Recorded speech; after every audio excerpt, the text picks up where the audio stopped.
Hi అండి.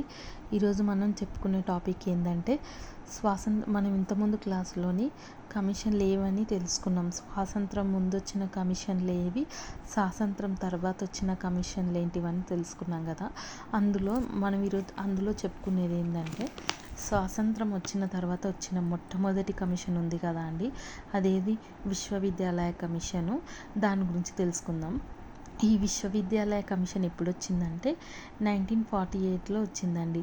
దీన్ని ఏమంటారంటే రాధాకృష్ణ కమిషన్ అని కూడా అంటారు. ఎందుకంటారంటే దీనికి అధ్యక్షతన వహించింది డాక్టర్ సర్వేపల్లి రాధాకృష్ణ గారు కాబట్టి ఈ కమిషన్ ఏమంటారు, రాధాకృష్ణ కమిషన్ అని కూడా అంటారండి.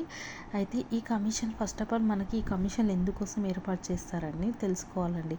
అయితే ఎందుకోసం అంటే ఇప్పుడు మన దేశంలో ఉన్న యూనివర్సిటీలు ఉంటాయి కదా, వాటిని ఇంకా అభివృద్ధి పరచడం కోసం, అంటే మెరుగుపరచడం కోసము, నెక్స్ట్ అకాడమిక్ స్టాండర్డ్స్ ఉంటాయి కదా, విద్యా ప్రమాణాలు, వాటిలో ఏమైనా మార్పులు చేయాల్సి ఉంటే, ఇంకా ఏమన్నా డెవలప్ చేయాలన్నా వాటి కోసము కొన్ని సలహాలు అనేటివి తెలుసుకోవాలి. అంటే సలహాలు తీసుకోవాలంటే దాని గురించి అవగాహన ఉన్నవాళ్ళు కొంతమంది మెంబర్స్తో కలిసి తీసుకుంటే ఇంకా మనం అభివృద్ధి చేయొచ్చు ఈ విశ్వవిద్యాలయాలను కానీ వాటిని.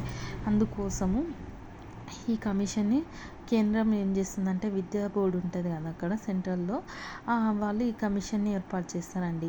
అయితే ఈ కమిషన్ అందుకోసం ఇది సర్వేపల్లి రాధాకృష్ణన్ గారి అధ్యక్షతన ఈ కమిషన్ ఏర్పాటు చేయడం జరిగింది. ఎంత 10 మంది సభ్యులతో,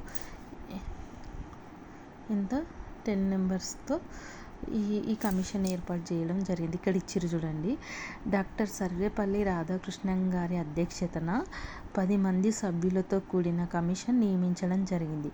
దీన్ని ఏమంటారు, విశ్వవిద్యాలయ కమిషన్ అంటారు. అయితే ఈ విశ్వవిద్యాలయాల్లోని ఏమని చెప్తున్నాడంటే ఫస్ట్ ఆఫ్ ఆల్ వీళ్ళు కొన్ని సూచనలు ఇచ్చారండి.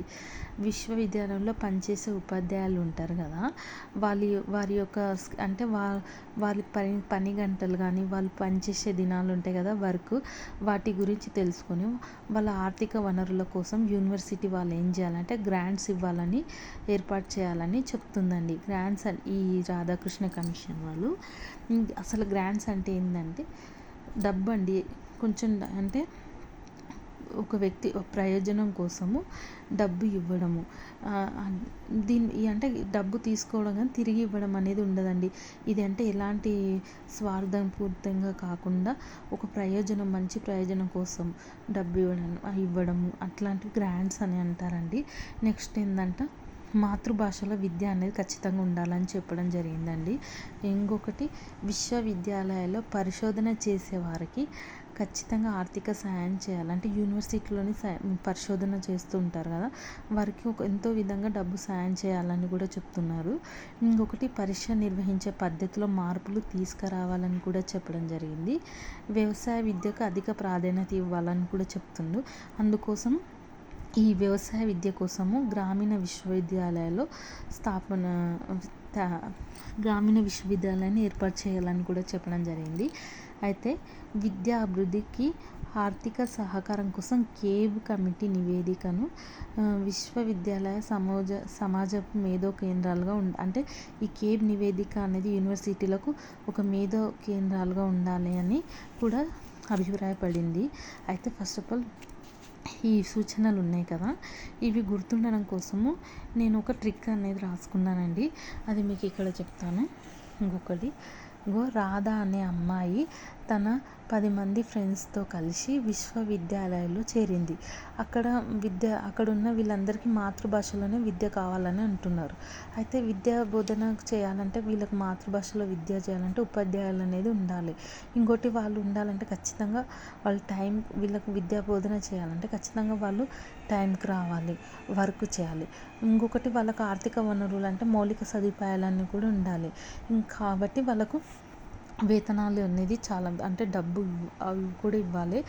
దానికోసం ఏమంటే గ్రాంట్స్ ఇవ్వాలి, ఏర్పాటు చేయాలంటున్నారు. ఇప్పుడే చెప్పుకున్నాం, గ్రాంట్స్ అంటే ఒక ప్రయోజనం కోసం మనం ఏది స్వార్థంగా ఆలోచించకుండా అందించే సాయం, దీన్నే గ్రాంట్స్ అంటారు. ఇంకొకటి అక్కడ విద్యార్థులు వ్యవసాయ విద్యకు ప్రాధాన్యత ఇవ్వాలి. అందుకోసం వాళ్ళకు ఓన్లీ సబ్జెక్టు ఆ నాలెడ్జ్ కాకుండా పరీక్ష నిర్వహణలో మార్పు తీసుకురావాలి. పరీక్షలు పెట్టాలి, దాంట్లో మార్పులు తేవాలి.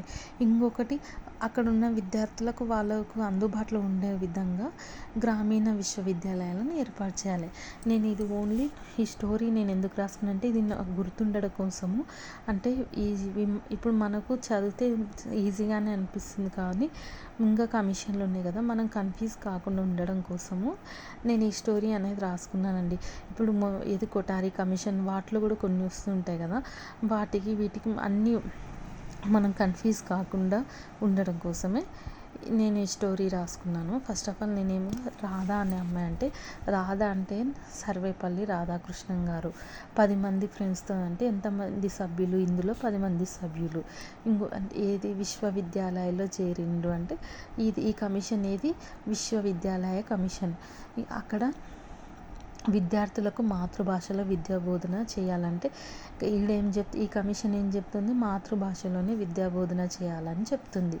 ఇంకొకటి ఆ విద్యా బోధన చేయాలంటే అధ్యాపకులు టైంకి రావాలి, వర్క్ చేయాలంటే ఈ కమిషన్ ఏం చెప్తుంది, అధ్యాపకుల పని గంటలకు కానీ పని చేసే విధానం కానీ వాళ్ళకు కనీస ఆర్థిక వనరులు వేతనాల కోసము గ్రాంట్స్ ఏర్పాటు చేయాలని ఈ కమిషన్ చెప్తుంది. ఇంకొకటి అక్కడ విద్యార్థులకు వ్యవసాయ విద్య అంటే ఈ కమిషన్ ఏం చెప్తుంది, వ్యవసాయ విద్యకు ప్రాధాన్యత ఇవ్వాలని చెప్తుంది. ఇంకొకటి ఇచ్చే విధంగా పరీక్ష పద్ధతిలో మార్పు తీసుకురావాలని కమిషన్ చెప్తుంది. గ్రామీణ విశ్వవిద్యాలయాలు ఏర్పాటు చేయాలని చెప్తుంది. ఏంటంటే నేను ఇది గుర్తుండడం కోసం ఒక స్టోరీ రూపంలో రాసుకున్నాను మర్చిపోకుండా. ఈ స్టోరీ చదివితే మనకు ఈ కమిషన్ ఏమేమి సూచనలు ఉన్నాయో ఇందులో ఉన్నాయి. ప్లీజ్ మీకు నచ్చితే సబ్స్క్రైబ్ చేయండి.